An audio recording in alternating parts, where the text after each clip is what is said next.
I want to encourage you guys who are not suffering from such a level of cognitive dissonance that you're incapable of entertaining the idea of testing your own beliefs to go out there and start doing simple tests that should illustrate from a terrestrial observational level whether or not we're on a ball. And what I've been suggesting is, something I'm trying to think of things that Joe Blow can do.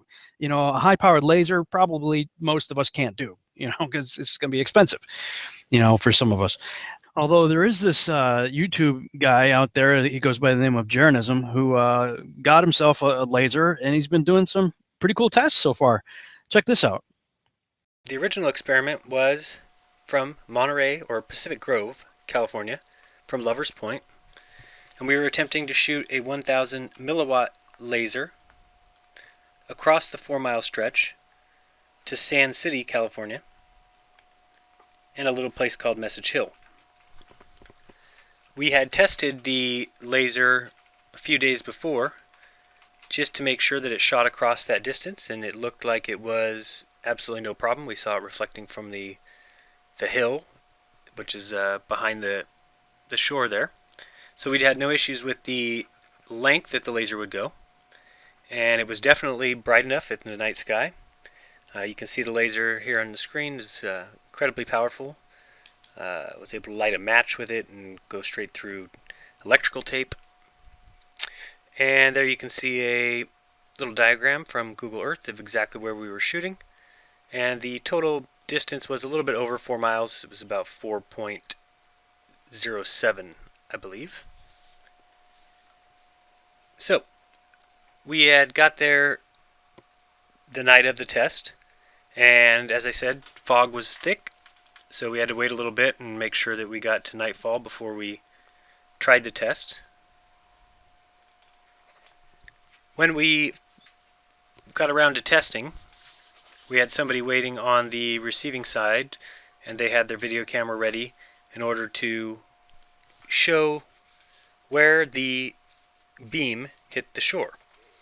The hypothesis, or the result we were looking for, was we figured since we were shooting at 1 foot above sea level from the Pacific Grove side, that it would be impossible for that beam to hit anything below 10 feet on the opposite hill. Unfortunately, one thing that we weren't able to test on test night was when the beam hit the other side, it was reported that it was about 10 feet in diameter. So the beam obviously grew quite large, was something we couldn't see on test day. And so that nullified the results, and we were all upset. And we're trying to think of ways as we sat there on the beach, how could we get this laser to go across and not lose its beam? Was there anything else that we had learned from the experiment that would tell us that we could get a definitive answer one way or the other? Now you can see on the screen from the zoomed in video camera what that beam looked like across the 4-mile ocean. And from this view you can actually see that that beam is quite large. It was so large, in fact, it wasn't even able to be videotaped or photographed. With such a large diameter beam, it was really starting to look like the only possible way would be for us to get a new laser with a more focused beam. Nothing else seemed like it was going to work until it hit me that if I had gone to the other side... I mean, it's not just convincing me because I'm convinced, but I mean, for as far as video evidence, I'm wondering if the camera would be able to see the green light, especially like what you just said on the rock. Yeah.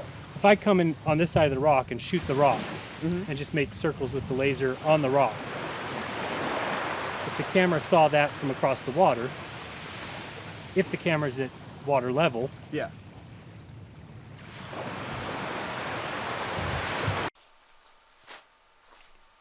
So personally, I thought that the fat guy had a great idea, so I went ahead and went with it. You can see on the left side of the screen we did away with the idea of shooting the laser across the water, and went with the idea on the right side, which was to have the camera zoom in and try to see the laser. This way we could be right at the seashore, and we thought this was a better idea. So then came the next night, and we planned on doing the retest. This time we had the cameraman stay in the same position at the Pacific Grove Lovers Point side, and we went to the Sand City, Message Hill shoreside. We took with us the laser and a poster board so that we could stand that upright, and we marked on the poster board different heights from 6 inches, 12 inches, 18 inches, all the way up to 2.5 feet. Okay, so tell me when you see the green light. Tell us. He's going to tell us when he sees the light. Now go a little lower. I'm going to see if he sees it below there? 6. How about there?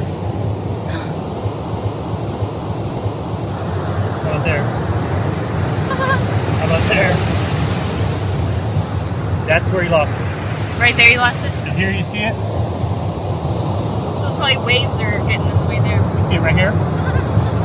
But not, He sees how it. about here? He sees it lower than 6 inches. How about here? Way lower. Here. An inch. Okay. He loses it at about an inch. About an inch is where he loses it. That's Wow. I know, it's incredible.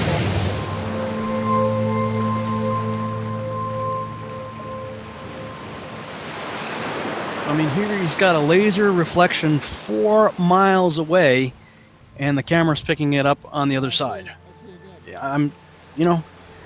That's just not possible. According to spherical geometry, you're not supposed to be able to see things like that.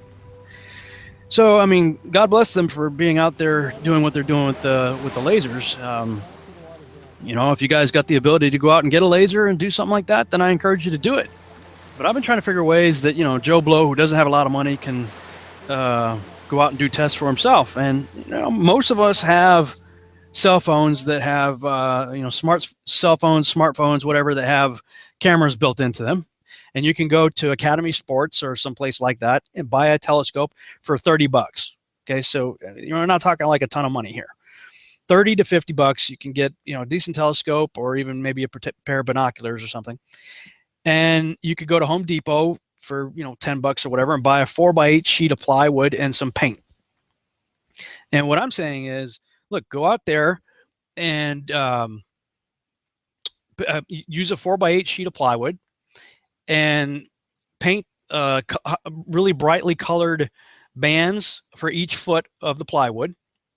And then you could go to, let's say, 3 miles. That should be a decent enough distance you should be able to pick up with the telescope. Now, at that distance, 3 miles away, the difference between the ground you're standing on and that of the other side is 6 feet. So if you set a sheet of plywood on its side, so it's 8 feet wide and 4 feet high, and you've got 4 brightly colored bands, 1 foot each, different colors of paint, and you go 3 miles away, then the top of that 4x8 sheet of plywood, if it's laying on its side, 8 feet long, 4 feet high, should be 2 feet below your ability to see it, according to spherical geometry. Now, this spherical geometry I'm talking about it's not from flat earthers. These are globalists that gave this number to me. Now, I've got people writing me and telling me that this math is incorrect, and if it is, let me know, because I want to know what the truth is. But I had the majority of people that I asked, is this math correct? The majority of globalists, these are people who believe in the globe, confirm, including professors at a college in California, a math professor at a college in California, confirmed to me that this math is correct. And the spherical geometry pointing to 8 inch per mile, but it's spherical geometry, so it's not like a slant. So mile 2 is not 16 inches, it's 32 inches. Mile 3 is 6 feet, 4 miles is 10 feet, 5 miles is 16 feet. So since we know the math, you can start, depending on the strength of your binoculars or cameras, your zoom lens or your telescope, go out a little bit further this time. Let's try, 5 miles. At a distance of 5 miles, the difference is 16 feet. And, each mile, you can probably download an app or whatever to check the altimeter to make sure that it's level. Especially if you're out someplace like the salt plains of the salt flats or whatever, Utah or someplace, or out in the desert somewhere where there's a nice straight road. And every mile, just check to see what the altitude is. And if it's, reasonably flat or very flat, then you've got a good place. Or do it on a reservoir. The water's going to be flat. So, set up the board on it at the end of a beach and go on the other side and look across. If you can see it, then we're proving something here with empirical evidence. 5 miles, the math is telling you that the top of that 4x8 sheet of plywood laid on its side should be 12 feet below your ability to see it. I mean, if you can, then especially across water, then we're not on a globe. So these are simple tests that anybody can do. We don't have to rely on NASA. We don't have to rely on the government or the military to tell us what's going on.